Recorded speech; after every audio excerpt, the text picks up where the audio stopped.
Hey everyone, and welcome to Screams After Midnight. It is the month of months. It is October, which means it is the Octoberthon, which means we have 31 episodes in 31 days. And today's episode, I'm Peter, by the way, and joining me as always is my magical co-host, Tim. Bullshit artist.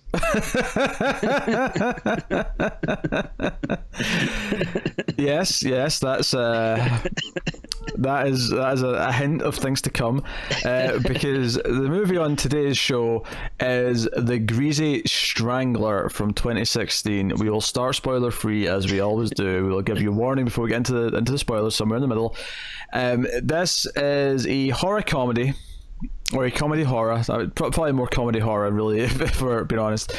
But this was just too weird. This was just one of these weird horror-themed cult movies that we could not pass up. We could not ignore it. So for this Octoberthon, we said, no, it's time to finally do this. It's time to watch The Greasy Strangler. And I don't know about you, Tim. Had you seen this before? Of course, I went to the theaters to see this. You see? Okay. Oh, right. I had not... I told that to my wife yesterday when we were watching it, and she just looked at me and said, "You paid money to see that?" It is on Amazon Prime right now if you want to get a viewing in. But I had not seen this, and I watched this today. I finished watching this mere minutes before we came online to start recording, and I have to tell you, Tim, I was not prepared for the Greasy Strangler. I'm very interested to see what you thought, because I wouldn't have thought this would be something we would do on this show. I was surprised that you wanted to do it, and I wasn't completely sure if you knew what you were in for. So I was kind of just like, all right, if you want to do it, fine. But yeah, I'm interested to see what your take is.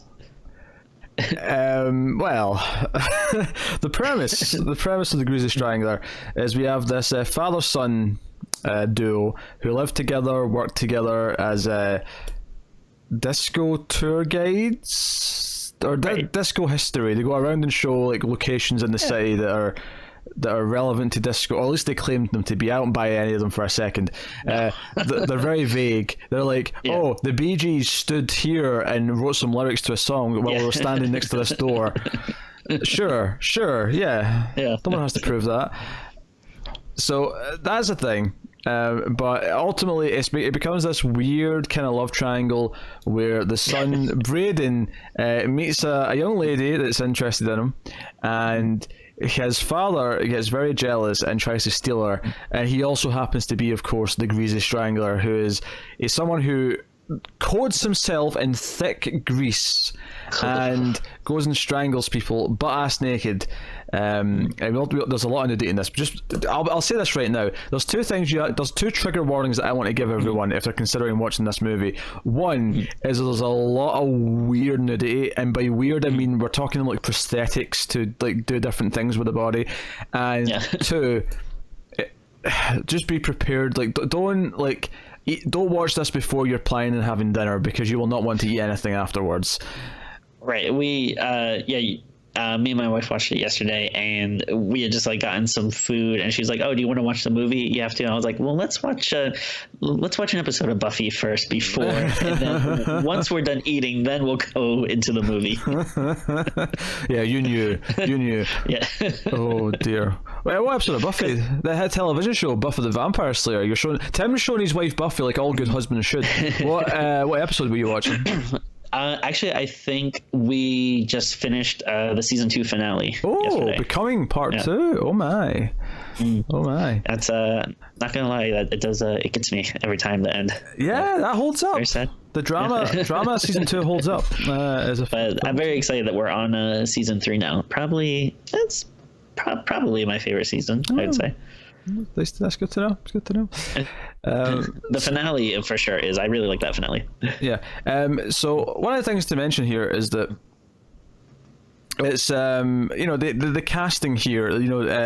Braden is this kind of overweight, balding guy who's very kind of like dense. He's always kind of standing there like, yeah, yeah, sure, Dad. Like he's Yeah, he's he's a very sullen character. yeah. And then Ronnie, his father, is played by Michael St. Michaels. He is very assertive and shouts all the time, and is very confident in his ways, even though he's completely talking nonsense. Yeah, he's a bill shot artist, you might say. I'd actually kind of say I thought Ronnie was actually like a pretty good actor, because there are like some scenes where like he feels like there's a lot of like, usually he's very over the top, but every now and again there would be a scene where he just, I don't know, almost felt like he was just being a lot more real. Like he'd be like, look, I didn't know what to do with you when you were a kid. And so like I was like, oh, he actually does like kind of have some range, I thought. That's fair. That's fair. There's definitely some weird acting in this, but all the weird acting feels completely intentional. The director's clearly, clearly going for a weird tone where everyone kind of speaks kind of in a really inhuman way. So... And one weird thing I want to bring up off the bat, like, and I don't know if you'll agree with me, but like, the movie is so weird, but I think it like looks really good. Like, I don't know, just like the film quality and stuff of it, I think is like surprisingly good. Yeah, this is not some idiot who is just bought a video camera and is trying to make a movie. This is someone this is like a crew that clearly knows how to shoot a movie. It feels properly shot. It doesn't feel like, sometimes we'll watch stuff and it's got that sort of direct-to-video look to it, or it's got that kind of weird thing. This looks like a real movie. It does. So, yeah, I'll ask him, do you enjoy, do you like the Greasy Strangler? I do, and it's, if people know my comedy, it lines up with a lot of stuff I like, which is like, I think I gave up liking stuff that's funny a long time ago, and now I just like stuff that is just purposefully confusing and doesn't make sense, and I really like stuff that's like a waste of people's time. Like, and I feel like there's scenes here where like characters are going back and forth, like saying, like, perfect example is the scene where they're yelling horse shit, and then he's saying like, "What is that smell?" And then it goes on, like he's walking back and forth, and I like stuff that it is like, oh wow, these people are just like, it's just a big joke to them, and they're just wasting people's time, and I don't know, that pleases me. I do say it is there's some stuff that's hard to watch. Like I do not like any of the scenes with the grease. Grease is like so gross. It's like, usually when I think of grease, I think of like, like you get a pizza that's kind of greasy, so like you pick it up and there's like a little grease stain on the bottom. Like that's what I think of when I think of grease. But here, like, grease is like this giant, like, viscous, like, liquid that people are just like dipping stuff in, and like it's so like gross. And like you said, like, yeah, the nudity is like so like I do like the idea of like seeing like different types of people naked, as opposed to, like the normal kind of people that you usually see naked in a movie. Like some. What are you saying, Tim? Are you saying that these are all supermodels in this movie? Is that what you're saying? Well, I'm saying like they're unique looking, and so I do appreciate that. But what I don't like is that, like, I don't like just watching like people just walk around naked, because there's scenes like where they'll just be like standing in the kitchen cooking naked, and I'm like, why are they naked for this, like, this part of the movie? But no, it's super weird, and you know me, I like this weird, stupid shit. So of course I liked it. It is one of those movies where it's like I would probably never recommend it to someone, or like if I had people over, I would never be like, hey, let's put this on. I don't know when or if I would ever watch it again. But I do appreciate it. Yeah, I don't even know where to start, Timmy. I think I liked it. I gotta say that does shock me, because I thought, knowing what I know from you and some of your comedy tastes, like I would have thought that you would have just absolutely hated it. So even if you're mild on it, that kind of surprises me. The performances kind of made it work for me. The way. Okay. So the yelling stuff you were talking about is pretty good. Some of the gross out stuff doesn't work for me as much, but there's definitely this absurdist quality to some of the humor that can be hit and miss for me. But in this, it was kind of, I mean, I think like the difference between. I'd have to give spoilers to see what I was going to say, but yeah. Okay.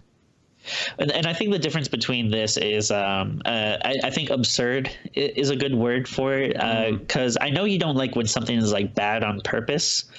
So like, if they're like but I think it's different than like, if they were doing like a Sharknado where they have someone purposefully being a bad actor, or like having like a boom in the shot or something like that. Like, it's not that kind of movie. Like, no, this felt more like, this felt like someone took the most like comedic David Lynch has ever been, and then went like further in that direction with it, and added some gross elements to it. Like, that's kind of what it feels like. Some of the weird sort of surreal kind of like standing around, or there's a weird, like, I'll just say there's a scene like 2/3 through the movie with Ronnie, Braden, and Janet, who's the girlfriend character, and they're all at the dinner table together. That was just so absurd with what the setup was, that it was making me kind of like snicker in a weird way.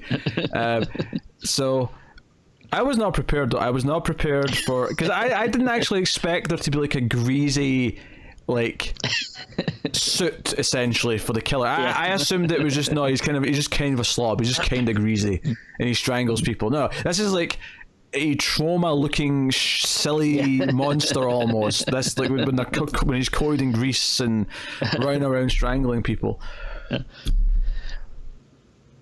I took notes in this movie, Tim. It was hitting me so thick and fast that I had to like take some notes. Oh my gosh. Because I didn't want to forget any of the things that I wanted to discuss. And I'm like surprised where like some of the deaths like go, like, because it's not just like obviously there's like the strangling element, but then like there's other stuff where like body parts go flying off, and that I forgot like happened. I was like, oh yeah, that's a thing in this movie. One actually like a very sincere compliment that I'll give it is that I really like the music in it. Like similar to the movie, the music is very weird and like offbeat, but it really fits what the movie's going for. It's a vision. It's a creator's vision. I can't deny that. You feel like you're seeing a movie. Who's the director here? Jim Hosking. Like, you feel like you're seeing his demented, like, artistic thing, and he looks like a creep. Even he's got this mustache. What else has he even done? Oh, he did that An Evening with Beverly Loughlin that came out last year. I never saw it, but he did that. Oh yeah, interesting. Okay. Yeah, I never saw it either. Did some shorts. Yeah. And I mean, definitely an interesting filmmaker. I'd be curious to check out some of his other stuff, especially if he has anything coming up in the future. Might be worth checking out, at least for the experience. I actually want to give a spoiler warning pretty early on here, because I want to work through it. Sure. And I don't want to do too much before then. But I'll just say before we go to spoilers that you can, of course, go to patreon.com/MailFuzzTV. You can support us for as little as $1 per month, and that $1 will get you access to bonus exclusive episodes once per month of Screams After Midnight. Although this month, because it's the Octoberthon, there's 4. But in every other month you get the one episode, as well as bonuses for other shows. At the $5 tier you get to vote and stuff. So go and have a look and see if you're interested. But mostly it's to keep us going, and every dollar counts. So go and have a look, see if you want to help support the channel and the show. But when this airs, though, will be in October. So are there still going to be 4 votes going on? No, 4 bonus episodes going up. Oh, 4 bonus episodes. Sorry. Okay. Yes. The vote's already happened. Yes, but then. Okay. There will be 1 vote up for November. But yeah. Let's dive into it then. Full spoilers. Okay. So the first scene, which introduces us to the characters, is that Ronnie complains that his coffee is not greasy enough. Right. I never had coffee, but I imagine you're going to want some grease in it. And I'm like, what is this? What is happening here? And I didn't realize there was going to be like a greasy food element where like that's a big part of the character. Oh dear. So that's interesting to how they speak to each other and the way that he's kind of like always kind of shouting, and the Raiden's just kind of standing there taking it and like, I don't know, Dad. Oh, maybe this is coffee. Right. And then we're introduced to their job, which is, I mean, Braden's just kind of standing there. He doesn't really do anything. But Ronnie's like taking people. They're dressed in these matching like pink outfits, and they're taking people around. And it's like, hey, this doorway is where, you know, the BJs were standing. And he's like, I know disco, because the three people they've got. This reminded me a lot of Leprechaun 2, actually. Funnily enough, with the whole the funeral, like, you know, the hearse, like, you know, tour service, with the 3 or 4 tourists that managed to rope into it. But you've got these like 3 tourists and Janet, who's like the other one, and like the Indian guy starts like speaking. He's like, oh, you promised us free drinks. You promised us free drinks, and he's like, well, where did you get this idea there was going to be free drinks, eh? Where did you get this idea? He's like, it was in the brochure. You were given false information. And this debate goes back and forth for like a good minute, where the tourist is like, no, you must give us free drinks. We're not even asking for anything fancy, some water would do. We just want some free drinks. It's like, you're not getting free drinks. Chanting and... they start, it's the whole thing. And they eventually all leave. They all just piss off, except Janet, who sticks around and like kind of like makes the eye at Braden, and he makes the eye back, and we get the blossoming romance of Braden and Janet. I was personally offended actually during this scene, because he said his name was Braden, and she's like, she puts on like an accent. She's like, Braden? Is that Scottish? And he's like, no, it's not Scottish. And I'm like, yeah, you tell her. I don't want to be associated with this nonsense. Not having it. And I like there's like kind of a sauciness to Janet. Like I like whenever, like, some of the ways she says things. Like, I like when she says stuff like, ooh, this girl doesn't like that, or like she just has like this sassy way of talking. Sometimes I think it's funny. Yeah, she's definitely, I don't know why. I mean, it's bizarre that she's interested in Braden, but she is certainly gagging for it. Sure. Like that's the vibe you get from her. And then the next scene, because this is, you know, up until now, okay, they've been standing about in their underwear with the coffee. We've had this weird shouting scene with the tourists. The next scene is when it's morning again, and they're standing around in their underwear, and Ronnie's wearing like a yellow like thong, and you can clearly see the shape of this huge penis just going down inside the underwear. And it really, you know, it was really kind of odd. And Braden's like saying, hey, you know, I got a date with this girl, and he gets like, you got a date with a girl, what? And I don't know if it's this scene or a later scene when he's in bed, but at one point he like leans back with his legs over his head and farts in his face. That may not have been this scene, though. Yeah. That may not have been this one. And he gets really upset at him. He's like, what, you're going with a girl? Oh, you're going to leave me, you poor old dad? And you know, all these kind of things.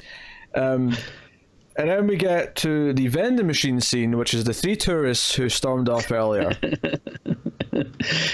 They look like just like a random group of people on the tour, but then I guess like from this scene, they're must know each other, or I don't know if they're friends or just like on some type of trip together. But yeah, it's funny that they're like back together. It's a really weird mix of characters because they're all very, very different. But again, we have this humor here where the Asian guy, I mean, I think someone calls him Indian at one point. I don't know if that's necessarily accurate, but I mean, it looks like he could be Indian. Like, you know, he's got that kind of accent. But he like, he's upset because the vending machine's not giving him his bag of chips, and he starts complaining about it. And for some reason, the other guy asks him afterwards, he's like, "Oh, can you tell me what kind of chips you get?" And he explains what type of chips, and he's like, "Oh, can you tell me what those chips are made from?" Because this is after he talks about how good the ridges are, because all the saltiness is in between them. And he's like, "Can you tell me can you tell me what these chips are made of?" And he's like, "Pucha." And he's like, "What?" And this is going back to what you were saying, where it'll just keep us something going for like an absurd amount of time. Where he's like, "Can you say that again? Pucha." Can you say it one more time? Pucha. And he says it like 15 times. He's like, "Okay, this is really embarrassing, but can you try and say it really slowly?" And this is where the joke paid off for me, is because when he says, "Can you please say it slower so I can try and understand it?" And he says it in the exact same speed and cadence that he has every single time he said it up until this point. And that was really funny. And I wasn't sure if they were just like replaying the same scene, because it's always like, it doesn't even, like, he never changes position, like it, like everything always looks the same to it. It keeps cutting back to him saying "Pucha" in the exact same shot.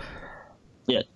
And this is like the kind of absurdity I love, because anyone in their right mind like would say, you know, after 2 or 3 times, either the other person would let it go, or the other person would think of a different way to explain it. They'd be like, "Well, let me spell it out for you," or "Let me point to it," or something, yeah, anything. You know, something like that. But just the craziness of continuing going with it. And I like that he's always the same, but the other guy always kind of like changes it up a little bit. Like he'll ask it in a different way, but like, "Okay, but let me ask you, what are they made of?" Like, like you said, it'll be like, "I'm sorry, but I have to know what." And also, it's just like a weird question, because it's like, well, why do you care what they're made of? Like, and then the payoff to this is the third guy eventually goes, "I think he's trying to say potato."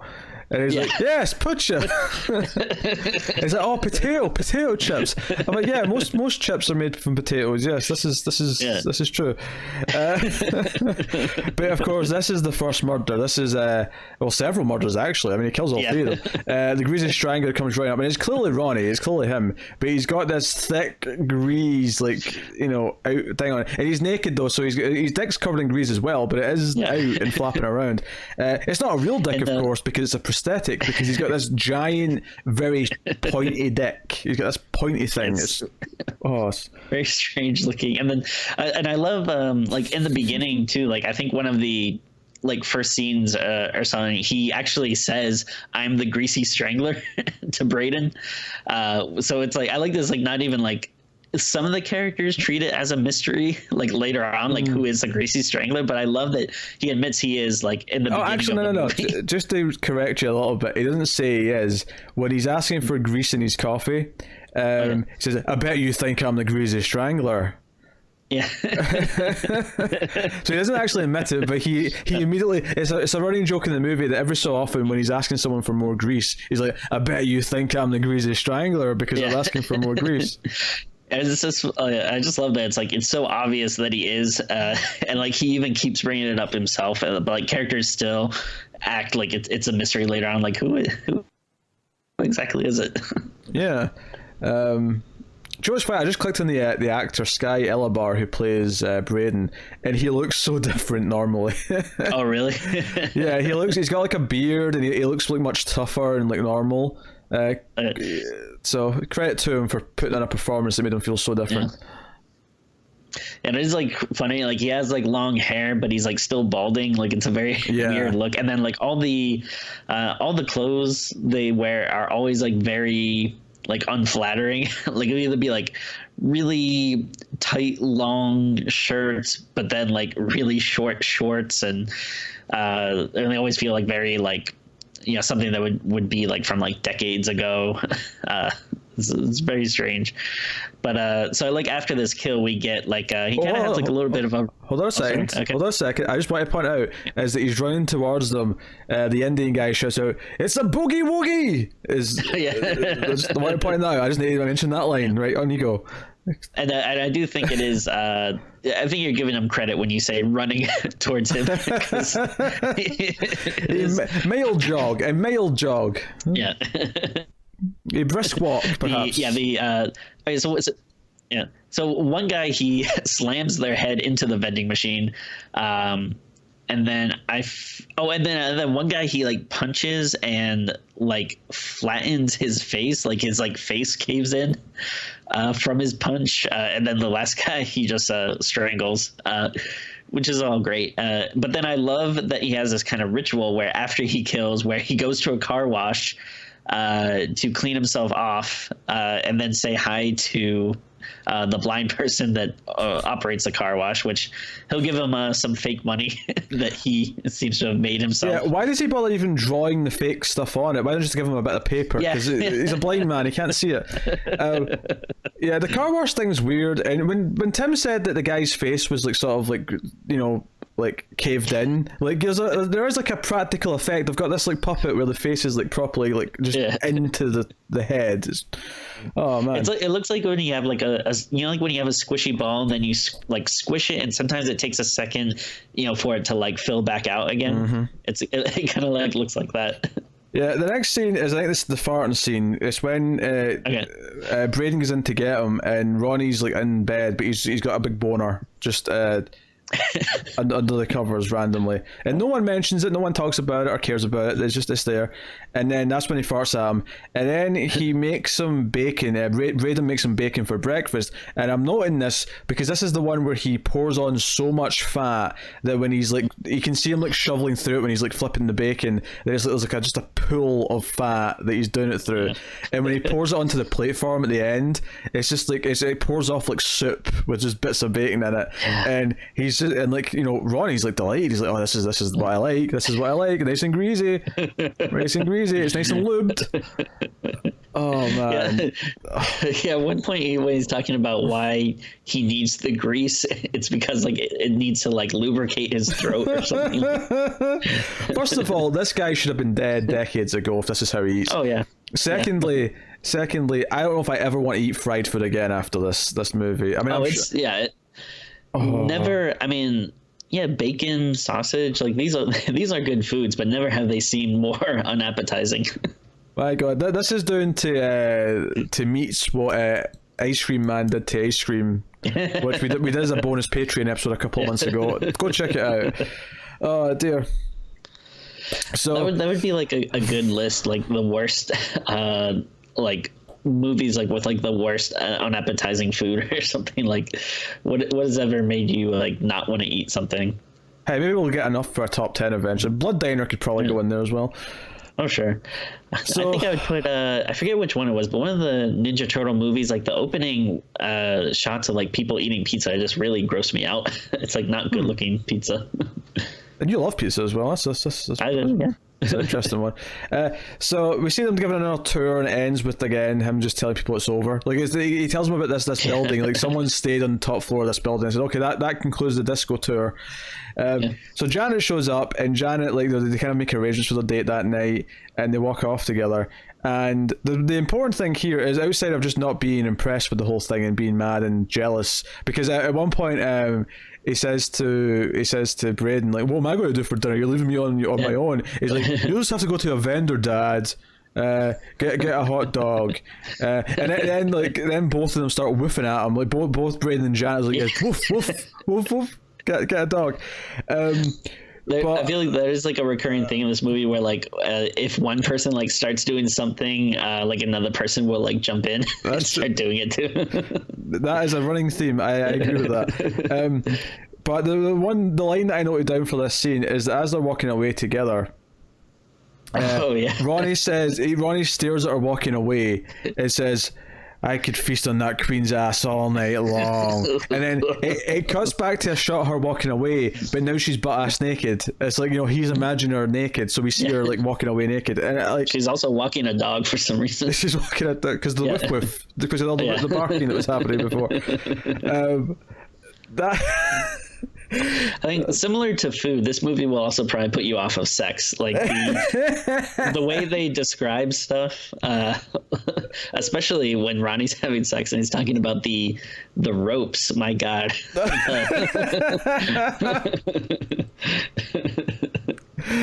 Oh, I've got some quotes. I've got some quotes later for some sex stuff. Don't you worry. Oh, I laughed so hard. And it was at that moment I realized, wait, is this going to be them fighting over the same girl? Is that what this movie's going to be? And that's basically what it is for a lot of it. Yeah, so they go on the date. It's kind of awkward and quiet, but Braden tells her about his mum's boyfriend and why his mum left him for this Ricky Pringles, who has rock hard abs, and they kind of get sweet towards the end, and they seem to be liking each other. That's what it is. Like as weird as like the movie is and everything, like I mean, if you take out like the Ronnie factor and everything, like they do have like a nice sweet little romance. There's some chemistry, bizarrely. There's not a lack of chemistry. During this date, though, we cut back to Ronnie, who's went to said vendor to get his hot dog, and he tries to use fake money again, bizarrely, but he asked for a chili cheese hot dog, and the guy's like, "Oh, the one just special for you." And this guy also he's got a really weird cadence to his voice that the director's made him do. But he gives him his hot dog, and he keeps calling it his like famous. Was it like famous Frank or something? Yeah, it looks like the most unappealing like chili cheese hot dog I've ever seen, because the cheese isn't melted. Like it just looks like a grated cheese has been dumped on top of it. It would be like something you would get like at a buffet or something where they just had to keep turning food out, where it's just like there's no care taken. It's just like, here, take it. But he looks at it and goes, "What the hell is this? What the hell is this? I need more grease. Dip it in fat." And he's like, "I cannot do that. I would lose my license." It's like, "No, come on. I needed to live up my." I'd like to hear. What?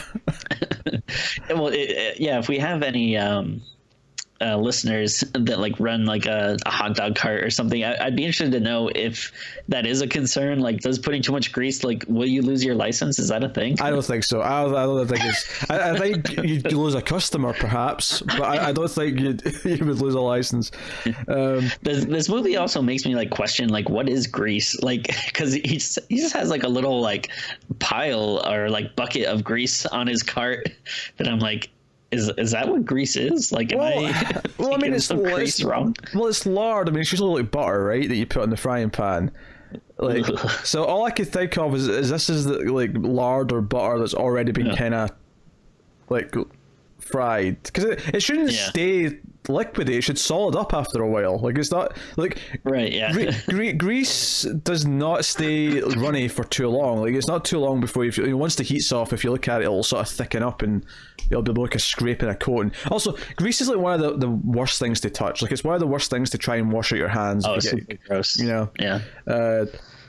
But yeah, so he keeps demanding it, and then eventually he just like goes around himself, like opens this little door, and yes, he's got a bucket of grease, and he just dips his entire hot dog into the grease, and it's coated, and he's like, "Yeah, there it is, that's grease." And he's like, "I will lose my license. What are you doing?"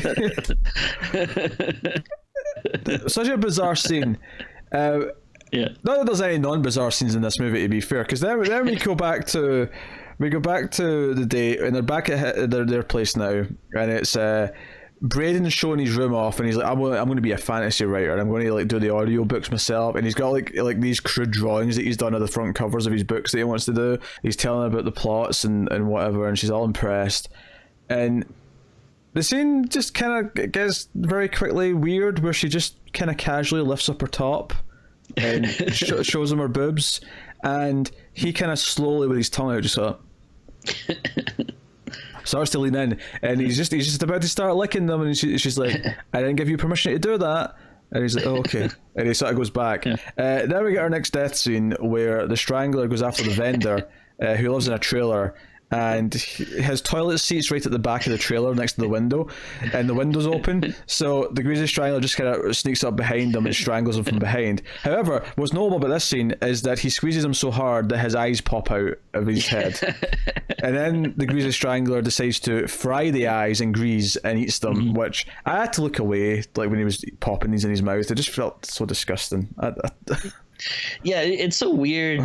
There's like a lot of this stuff in the movie that it's not like it doesn't look realistic, so you think it wouldn't be that gross, but I don't know, it like makes it worse for some reason.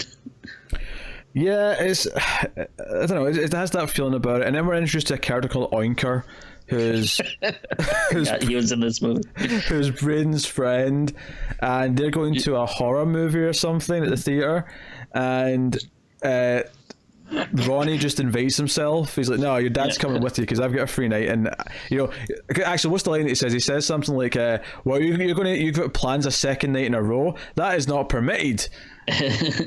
I'm coming too. His dad is very controlling, which, like, yeah, you can definitely view this as a movie of, like, someone who's had to live under, the oppressive regime of this, like, guy who, he criticizes him so much, but then also, like, never lets him be himself. It's there's some tragedy in that. Yeah, there's a tragedy, yeah. More on that when we talk about the ending. So they go to this movie, and of course they're getting popcorn. He's like, oh, I need a big bucket of popcorn. And you know where it's going. He's going to ask for more fat. He's going to ask for some grease. Or some grease, sorry. Yeah. I don't know about you. I always say greasy, but if I'm saying grease, it's grease. But I don't say greasy. Greasy feels weird to me. I think I usually say greasy. Yeah, I don't know. I think it's just a choice thing. But I don't know. That's the way I feel. Anyway, so of course they dunk in grease, and they're all kind of like sharing the popcorn at the end. They're kind of like leaning over each other and doing all sorts of weird things. But then of course, Janet's over again, and we get our first sex scene of the movie, which she like undresses and then he undresses alongside, and then it cuts to her on top of him, and the camera stays in his face for a long time, and he just keeps repeating the following: am I doing it right, Janet? Am I doing it? I'm not sure if I'm doing it right. Am I doing it right? And then it cuts to like a wide shot of like just like seeing her actually have sex with him, and it's like, she's doing all the work. Wow. Yeah, he's literally not doing anything. He's just lying there doing nothing. And it's worth mentioning that if we've not seen it already, we do see him naked, and he also has a prosthetic penis, but it's like, and it's also pointy, but it's tiny. And the dad's is like huge. So it's this whole idea that his dad emasculates him at every point in turn, and like even physically emasculates him. So that's the whole thing. But of course, Ronnie's not happy about this. So the next morning at breakfast, she comes in, she's wearing a top, but he's just sitting in his underwear as he does. And he's having an oily grapefruit. He's got a grapefruit and he's poured grease all over it. And she's just kind of confused at first. And, he's basically trying to flirt with her. And he starts like rubbing his fingers around like this half of a grapefruit. And he's like playing with the pit as if it's a clit. And he's like making faces at her. And it's just, oh man. There's no words. There's just not words for it, Tim. And it's like there's like some stuff that makes sense that I guess I can see how some people would want it greasy, and I guess meat and stuff like bacon or whatever. Maybe you want some grease on that. But then like when he's doing stuff like putting it on grapefruit is just like ugh. Don't like it. And, I like a lot of Janet's reactions to this, which are just kind of like, she just seems like kind of confused. She's like, okay. Yeah. And then, which it kind of, we'll get there, but it does make it kind of weird, like when she kind of, switches in the movie. It seems like out of nowhere, but all right. Well, that's the thing. Like, the next scene is that she's peeing in the toilet, and Ronnie forces his way in and says he used to brush his teeth, and he promises he won't watch. But then she starts peeing, and he's just staring at her. He's just like wide eyes, just as he's brushing his teeth. And she's like, "You said you wouldn't watch." She's like, "Yeah, that was bullshit."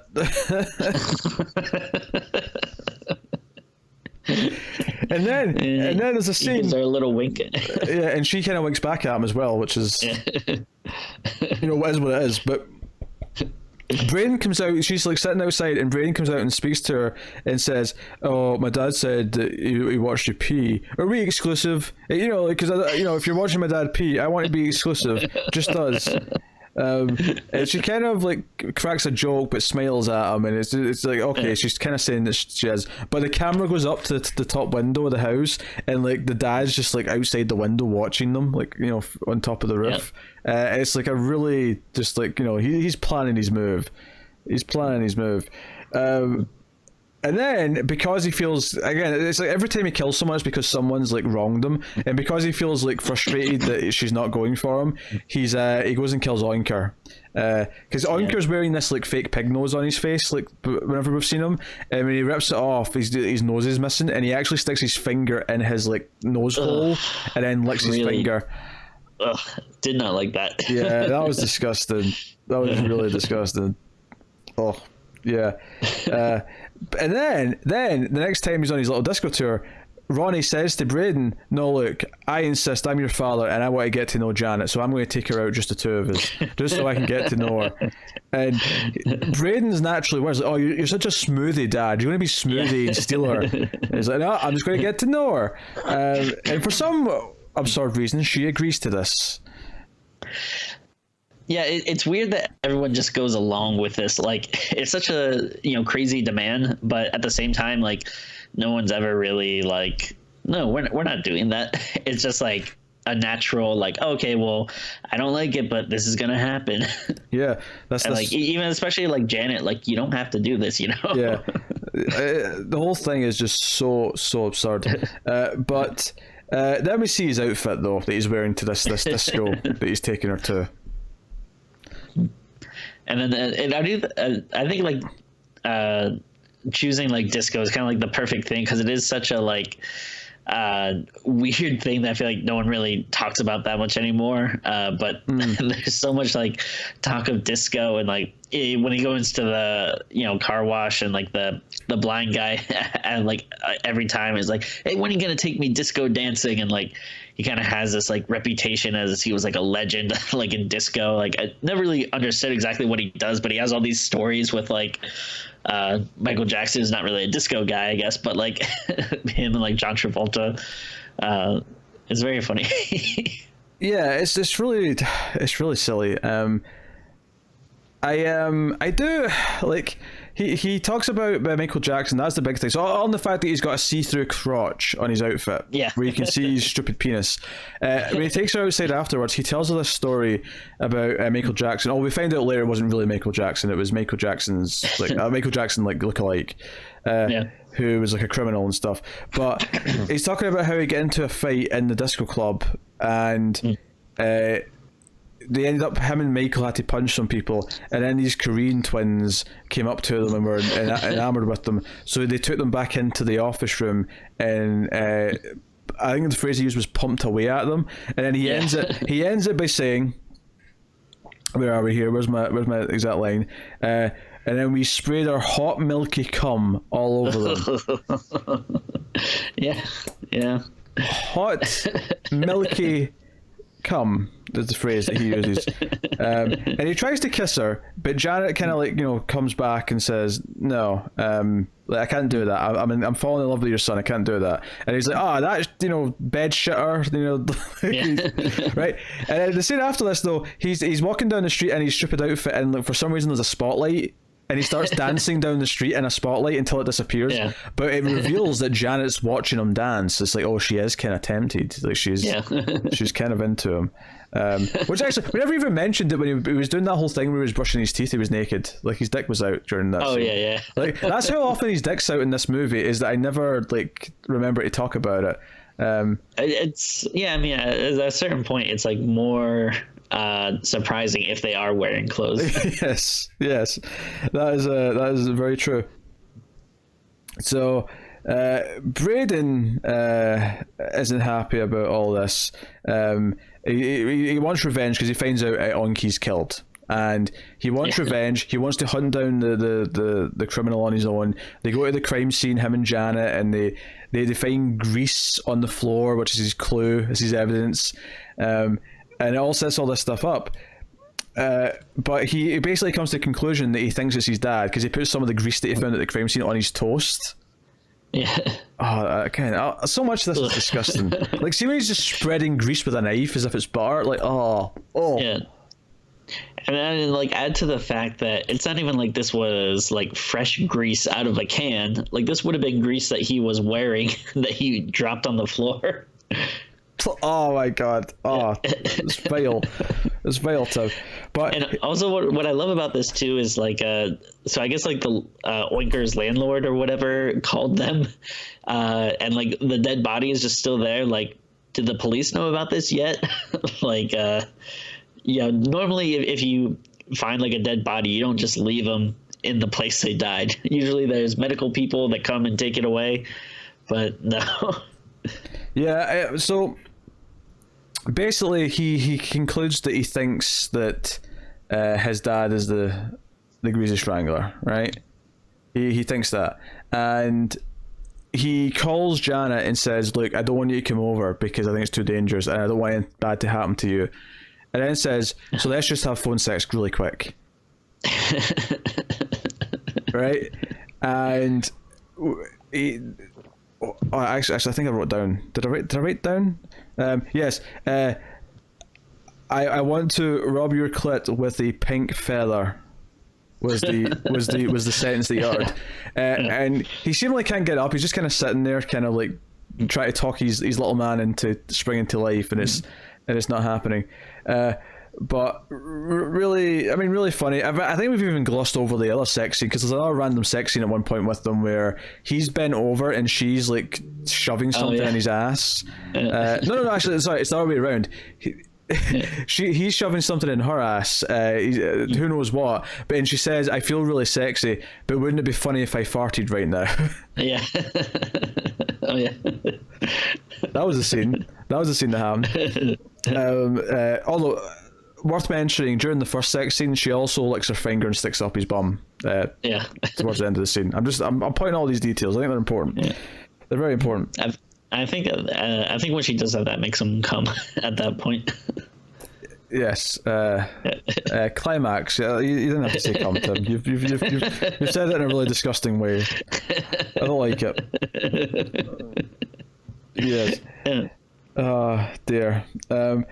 So bizarrely though, when she leaves after this next sex scene, because he was out the house, discoing with the blind guy.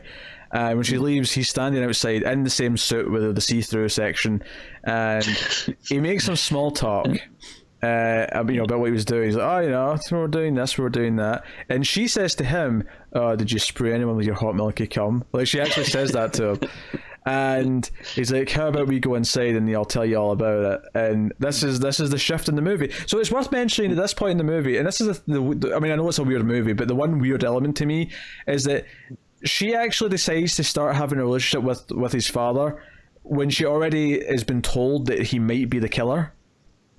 Yeah. Well, is this after they've gotten the visit from the detective? No. That happens. Okay. That happens after she reverts back to being with Braden. Oh, okay. But she already knows that he might be the killer. Like she's already got that in her head, and she goes with him, and they have their own weird sex scene where he's talking about rope and whatever. I think he calls himself like the Spider-Man of cum or something like that. I love because it cuts to the next scene. It cuts to like them giving a tour, or just before they give the tour, but they're walking in their pink outfits again because it always goes to that same side shot of the street as they're walking down, and he just says to him, point blank, he just turns to Braden and says, "I'm officially dating Janet," and that's all that needs to be said on it. We shall talk of it no more. And he's like, "You're such a bullshit operator." What's the phrase again? Bullshit artist. Bullshit artist. Thank you. Yeah. It was just the way he turned to it. He goes, "I'm officially dating Janet. It's all over." And that's when we get the scene of the dinner with them with all three, where she's sitting on Ronnie, the father's lap, as Brain's just sitting there looking depressed and like wants to cry, and she's like feeding them food, and he's like, "Oh, this is the best food I've ever had." Yada yada yada. Yeah. You could serve us in a restaurant. And then what I laughed at most though was the next scene where they're having sex again, and it's really loud and obnoxious, and then after they have sex they start doing this thing because he calls her a hootie tootie disco cutie, and for some reason they stand up butt ass naked and start like dancing and chanting hootie tootie disco cutie, and it just cuts to Braden in the other room just cries, just weeping in the bed. And it's like when you see them like chanting it, it doesn't sound so loud, but then like when you get to Brayden, it sounds like it's just like this deafening like cry, like it's just like reverberating through the whole house. So, it's so great. I just want to put in perspective here. At this point in the movie, the premise is that his dad has stolen his girlfriend, and his girlfriend is having sex with him loudly in the same house. And even when Brayden comes in and opens the door and demands that they stop doing this, they just stand there naked chanting at him. like so that's the weird thing is that when she goes back to him and he's like, hey, do you miss me, do you care about me, because I love you, I want to marry you, and she does go back with him, it feels kind of weird because it's like you were openly kind of like flaunting in his face that you were dating his father, like yeah. The whole thing. And like I'd almost be like tempted to say like what the movie's kind of doing is that it's trying to like the father's trying to impose his sexist views on his son, and he's kind of manipulating it all so that he'll hate her. You know, like that's kind of the vibe that it gives me. But yeah, I don't know. Yeah, I don't know. Just yeah, it seems just very strange that like it seems like Janet just kind of goes along like with whatever. Like you never really see like her perspective of being like, you know, like that, like, you know, there's never like a reasoning of being like, well, I do like Ronnie, but oh, you know, something about the dad like I'm attracted to now. It just seems like she kind of just like, well, I'm going with him now, and then like later on she's like, I'm gonna go back with Brayden now. Like it's strange, but it surprisingly works for the movie. Yeah, when because I think it's around then where she goes back to him. You know, he goes into the kitchen and like makes his pitch, and then they're back together again. And this makes, because obviously Brody's watching this, he goes and kills the car wash guy. Poor blind man gets strangled, and once again his eyes pop out and eats his eyes. So we have to do that again. And so Brayden calls the police, and I don't know how Brody pulls this off, but instead of actually calling the police, he just calls Brody. And Brody pretends to be a detective and shows up in disguise as Detective Jody. Yeah. And I think you mean Ronnie when you said Brody. Oh, sorry, yeah, not Brody. Yeah. Ronnie. I don't know where I'm getting Brody from. Maybe it's because you're thinking of Jody. Yeah, it's Ronnie and Jody combined. That's what's happening here. But no, like he comes in and both of them don't not see that it's him. It's very obviously his father walking around with a mustache on. He's like wearing, he's like a mustache and like sunglasses and incredibly long fingernails, like strangely long. And for some reason, when he appears, he like comes up from behind the fence. Like he's like ducked down behind the fence and like rises up creepily. It is so strange because they just like, he says like, oh, I'll call this detective, and it's just like, I mean, I guess like maybe if you had to read into it, you'd probably assume like at some point Ronnie gave him like a number of a detective or something. But like, yeah, it's like, why wouldn't you go to the police or call 911 or something? And it's so like weird where, like, you know, the world feels so confined to the, you know, just a small group of people that like I do kind of wonder if like they keep talking about the Greasy Strangler, but it's like, well, does anyone else know like what this thing is other than these people? Like, are there actual like police on the case? There's no evidence to suggest that anyone else even knows about it, but we don't really see anyone else either. So I mean, maybe there isn't. Maybe no one does know. So he basically just says the case is closed because there's not enough evidence after licking some grease. Yes, that didn't tip them off either. I like at the end when they keep trying to ask him more questions, and he just keeps saying like, there will be no further inquiries or something like that. Oh dear. And actually, after another sex scene, Janet just turns to Brady and says, or Brady, I've forgotten their names all of a sudden. Braden. Ronnie and Brayden. Yeah. Turns to Braden and says, I love you. And he just goes, holy shit, will you marry me? So they're going to get married.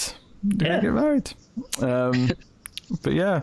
And actually, when Ronnie tries to like confront when Jaden tries to confront Ronnie, right, about everything, he tries to say that they don't have permission to marry and what that. She has a couple of really, really dirty lines that she says, he can twaddle my... Right, I'm not going to say it, I don't want demonetized. He can twaddle my anytime.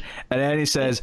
because then he brings up again that he shits the bed still as an adult. He's like, I don't care if he shits the bed, I'll rub it on my tits. That is a line of dialogue in this movie. Yeah, that certainly is.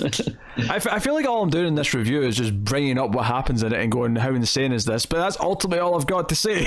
Is how insane is this? Yeah, that's for this kind of movie. That's kind of the apt way to talk about it. Yeah, I mean, like, to his credit, it feels it does have this very consistent, very clearly orchestrated surreal. Like, because sometimes you watch these like, surreal movies that are kind of surreal by accident, and it's just because they're incompetent. This is like, no, this is a vision. This is very clearly, like, like this idea. This is a very intentional feeling the entire time. This absurd feeling that the movie gives you is very intentional. So, I mean, he's nailing it. I can't argue with that.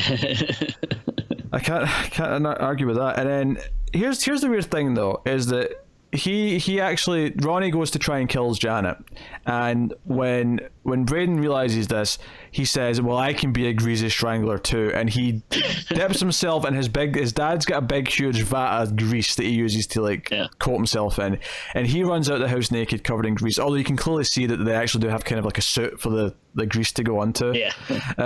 But he goes to the movie theater where he's killing her, where Ronnie's killing Janet, and out of nowhere, instead of like saving her, he just helps kill her. Like, Braden just helps kill her, and he goes to the car wash with his dad, and then it's like, no, we are the same, you and I, you're me, and we didn't really need her, did we? Braden's like, nah, we didn't. Nah, she was kind of gross. Yeah, she was kind of gross. Her pubes were kind of dry. Yeah, and like, it's just this weird bonding thing, and I think it kind of makes the movie that the ending kind of like swerves it, and it's like, no, it's not about him getting away from him, it's more about realizing that he is just as bad as him, and that like he is his father's son kind of thing. Poor Janet though. Yeah. she definitely didn't deserve that, especially weird that's just like in like a random movie theater, like there's and apparently no one else there to stop it. I also kind of feel like, I don't know if they're trying to say like when you dip yourself in grease, if like something happens to you, because they become like much more animalistic. Like he's kind of making these weird like little like kind of sounds. That's true. That's true. But then I do like though, the scene after, you get a nice little scene with them on the beach, and and like when he tells them the story about John Travolta, how I don't even remember exactly what it entailed, but he's just talking about how he used to know him and that he said Braden was a good baby, and he seems like very touched by that. He was going to open a disco with him in a state, but he decided to stay because he didn't want to leave young Braden with his mum and Ricky Tipper? Ricky Pringles. Ricky Pringles, that was Ricky Pringles. I'll tell you this though, I do not understand the last scene though. I actually have no idea what the last scene is. So then it basically just cuts to them, chasing Ricky Pringles in the woods. Yeah, and he's yelling, "You can't kill me, I'm Ricky Pringles." Yeah. But of course they get to him and rip his ears off and kill him, right? Yeah. But what I don't get though is at one point they sort of like come through the foliage and see themselves being shot on like a firing squad. But like they watch themselves be shot. It's weird. Yeah, I don't. Yeah, it's like the whole movie up until that point has been weird, but like just weird in a way, like like the actions and the way people speak, which I feel like is an easier thing to grasp, even though it's weird. Like you still understand the story and stuff. This last little bit, I don't get either. Because they're still greased up, but then they see like ungreased versions of themselves tied against trees being shot by a firing squad of like old people. I get the meaning of it. It's basically just them embracing their animalistic side and the human side is being killed, but It's just for a movie that's not had any kind of like surreal representations for things up until this point. It just came out of left field. I was like, wait, what? What is this ending? And it ends with them just kind of like grilling at the camera, and cut to credits. Yeah, it's not bad, but I don't know, honestly, I probably would have just maybe ended it at them like saying like, "Hey, let's go kill Ricky Pringles" or something. Or I thought it was going to cut to black as they were chasing him, like, you know, as he's yelling, "I'm Ricky Pringles, you can't kill me," and then just sort of like cut to black there, as if like, no, they're going to get him. Like, just leave it there. Such a weird movie. Like, it's disgusting, but it's got this really offbeat kind of humor to it that for the most part kind of works. I think I might have grown a little bit tired of it by the time we got to the end. I don't know if it necessarily sustained its like 95-minute runtime or whatever it was. You know, it got a little, but I can't deny that for the first like 40 minutes or whatever it was, that I was like pretty amused by a lot of things, but also disgusted. Yeah, it is definitely one that I don't know. It's weird because it's like I do like it, but at the same time, it's like I don't want to watch it again. Like, you know what I mean? Like, it's like there is like a weird grossness to it that is not pleasant, but at the same time, it's like, yeah, you can't really like look away when you're watching it. Oh, I looked away several times. It got a little disgusting for me a couple of points. Let me make that clear. But you know, it knows what it is, and it's doing exactly what it wants to do, and I can't really fault it. It definitely feels like it's made with some skill as well, which is certainly, yeah, which is a good thing. And like you say, I think Michael St. Michael's, who plays Big Ronnie, actually puts on a kind of good performance. Yeah, like weirdly enough, like obviously he's very bizarre, but it totally works for the character. Yeah, so I guess we're rating we're rating this movie. What are you rating the Greasy Strangler, Tim? I think I'm gonna give it, I do enjoy it. It's, you know, I was laughing all the way through. Like you said, I think maybe by the end it has worn its welcome a little bit, but I'm still, honestly, I'm still laughing. And like you said, there's a very like clear, strange vision to it, which you know, it is always cool to see. You know, it's every now and again, like, you know, it's good to see stuff that is so different and not just like, you know, the same typical, you know, like generic kind of bullshit you see. But so I think I'll go pretty decent score. I'll give it a 7. I think can't go too much higher because it still does gross me out. But still a very good, interesting movie. Definitely one, you know, if obviously it is like a weird movie that's like I feel like I can't really recommend it to too many people, but I do think it is an interesting thing that if you like stuff that is this weird and offbeat, that it is worth checking out. Yeah, I think that's fair.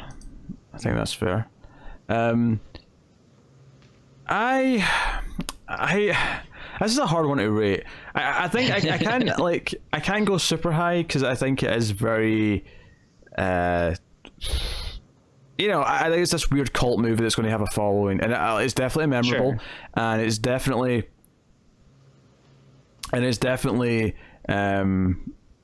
you know, it knows what it is. It's got good performances, or at least one good performance, and it's got a very unique style. And I always commend when I can see like a filmmaker's voice when I'm watching something, and I feel a voice when I'm watching this movie. Like, it feels very confident in what it is, and it genuinely is pretty funny for a lot of it. And obviously, you know, we're a horror movie podcast. The horror elements, how do they work? Well, I mean, there is quite a bit of gore and gross out horror. Like, there is a lot of that stuff in there. Like, I think if you've been sitting listening to this and thinking, oh yeah, but why are you doing this on this show? Well, we still do. I mean, horror themed comedies are still something we do from time to time, and I think this does have a lot of like gory, practical. I mean, they're kind of silly gore, but you know, like it is there, and it's not bad. Like, it actually has a decent amount of it. So, And if you, I mean, you want to talk about like horror, I mean, what's scarier than losing your girlfriend to your dad? Yeah, exactly. Yeah, and that your dad's much better on the sack than you are. I mean, these are all valid things. And I mean, the body horror of those penises alone God, I know. is enough to. I know. Oh man. So I think I'm going to agree and give it the 7. I think ultimately I'm just going to agree with the 7. I'm going to say it is good for what it is. It's definitely not something that I necessarily want to watch again, and it's definitely not something that everyone's going to get into. But you know, it's unashamed of what it is, and it does it to the best it probably could have been done. Like I'm not sure. Like I feel like to make it better, you'd have to kind of like sacrifice some of what it is. But I wouldn't want it to sacrifice some of what it is, because part of what makes it special is that it is what it is. It's just unflinching, unwavering. Sure. So there you go. Yeah, I'm surprised you liked it, but hey, that's cool. There you go. The Greasy Strangler. Although I kind of want to forget it now that I've. Oh sure, yeah. Now that I'm done. Now that I'm done, I'm okay forgetting most of this movie, just so I can sleep well at night. But that is this episode of Screams After Midnight. This has been one of our Octoberthon movies. But yeah, that is us. So thank you for watching or listening. We always appreciate it. Keep watching scary movies and maybe eat healthier than the people in this movie. But that has been us. So thank you once again. We'll see you next time, guys. Goodbye.